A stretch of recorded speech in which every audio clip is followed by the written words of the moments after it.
अनेक वर्षांपासूनच्या या मागण्या आहेत, आज त्यावर तोडगा निघतोय। मात्र अशी आश्वासनं अनेक मिळाली आहेत, यामुळे फक्त आश्वासन नको तर लेखी स्वरूपात मागण्या मान्य झाल्याशिवाय संप मागे घेऊ नये अशी भावना बेस्ट कर्मचारी व्यक्त करतात। त्यांच्याशी बातचीत केली आमचा रिपोर्टर मिलिंद तांबे यांनी।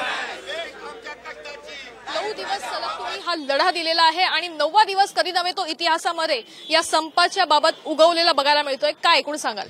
मॅडम, संप मागे घ्या आम्हाला खूप चांगलं आहे, पण आमची फक्त मागणी काय होती माहिती आहे की आम्हाला जे पाहिजे होतं ते अहवाल सगळं आम्हाला लेखी हवं होतं। आम्ही त्या मुद्द्यावर थांबलो होतो। आम्हाला 9वा दिवस हा म्हणजे उजाडायचा नव्हताच। आम्हाला पहिल्याच दिवशी आम्ही सगळं मान्य करणार होतो, पण हे लेखी आश्वासन देत नाहीत, फक्त तोंडी आश्वासन देतात। मॅडम, एकदा फसलो पुन्हा चूक नाही करणार। आम्ही इथे कोणता पक्ष वगैरे बघून आलो नाहीत। आम्ही आमच्या कर्मचाऱ्यांच्या पोटाचा प्रश्न इथे सोडवण्यासाठी आलो। कोणता जातीभेद वगैरे काही नाहीये। आम्हाला ही मुंबईतला कोणाला वेटीस धरायचं नव्हतं आणि नाही धरणार आम्ही, कारण आमची पण सुद्धा मुलं बाळ कॉलेजमध्ये जातात, काही जणांची कोणाला वेटीस धरायचं कारण आम्हाला माहिती आहे। पण संप मागे घ्या, पण आम्हाला अजून मुद्दा येऊन दे आम्हाला आमच्या कर्मचाऱ्यांपर्यंत, तेव्हा आम्ही खरंच मानतो की बाबा मुद्दा बरोबर मांडला होता आणि तो प्रश्न आमचे जे युनियन लीडर आहेत त्यांनी सोडवला असणार।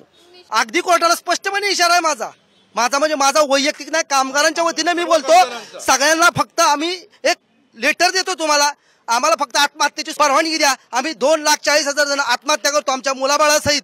आमच्यासाठी काही तुम्ही केलेलं नाही। 1250 मध्ये काही होत नाही। आज आमच्याकडे हाऊसिंग लोन आहे, पीएफ लोन आहे, सोसायटी लोन आहे। ह्यातून आम्हाला कसे पेमेंट पोटापुरतं मिळतं। त्यात जर 9 दिवसाचा आमचा पेमेंट गेला तर आम्हाला कंपनीला पैसे देणं म्हणजे सीबी केस लागणार आणि किमान 2 महिने तरी आम्हाला आमच्या पोटापाण्यासाठी एकही रुपया मिळणार नाही, याची आम्हाला शाश्वती आहे। त्यामुळे मायबाप कोर्टाला आमचं एकच म्हणणं आहे की तुम्ही जे काय कराल ते फक्त विचार करा। ज्या पद्धतीची काही आश्वासनं कोर्टानं दिलेली आहेत ती आम्हाला मान्य नसल्याचं देखील या ठिकाणी स्पष्ट केलेलं आहे।